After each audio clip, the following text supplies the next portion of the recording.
It's Friday, time for another weekly update. This week, I was honored to host the swearing-in ceremony for the new Knox County office holders at the historic Tennessee Theater. Congratulations to all these elected officials, and thanks for your willingness to serve the public. I look forward to working with all of you. District Attorney General Charme Allen released the 2019 Fatal Overdose Victims and the Criminal Justice System report.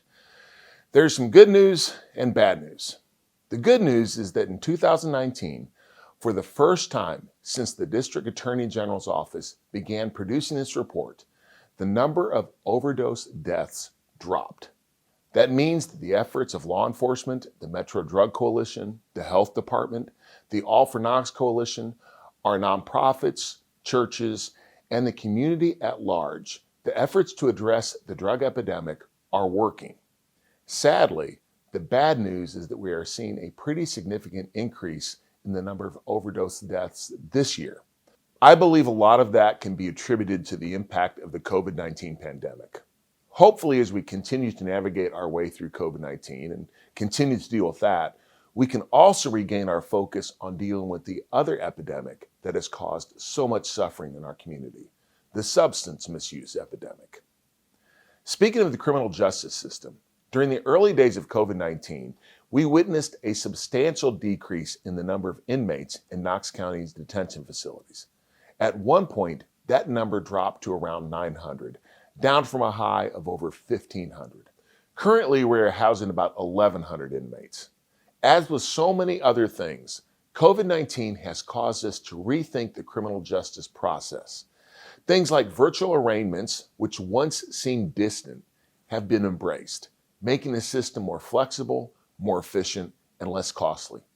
I remain committed to working with the sheriff, the district attorney, the judges and magistrates, and the court system to implement reforms which help make the system better and more nimble while keeping the citizens of Knox County safe.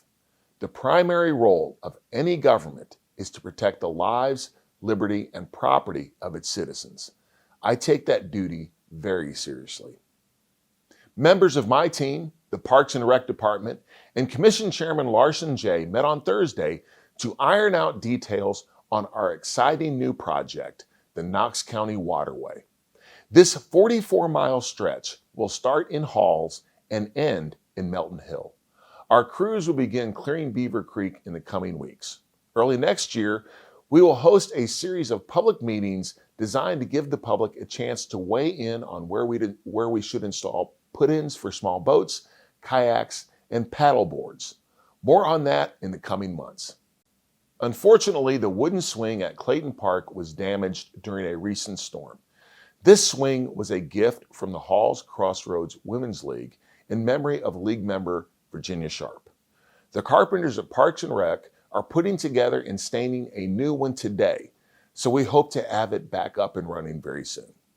In other news, Engineering and Public Works has replaced a damaged guardrail at Ball Camp Pike and Middlebrook Ridge Lane, tore down an abandoned home on Old Quinn Road, replaced a cross drain on Kodak Road, and replaced a cross drain on Keller Bend Road.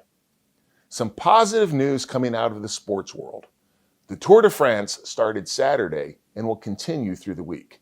The U.S. Open began what will be 2 weeks of play in New York on Monday. College football is getting underway with 6 or 7 games this week. Last night, South Alabama took on Southern Miss. Saturday marks a season opener for 8 more teams, including the Army Black Knights. And the Kentucky Derby will be held on Saturday after a months-long delay due to coronavirus. No fans will be present, but the horses will be there. Finally, sales of Legos have jumped 14% in the first half of 2020 compared to the same period last year. Which reminds me, did you hear the one about the Lego basketball team? They were terrible because they kept throwing up bricks. Until next Friday, I hope everyone has a great week.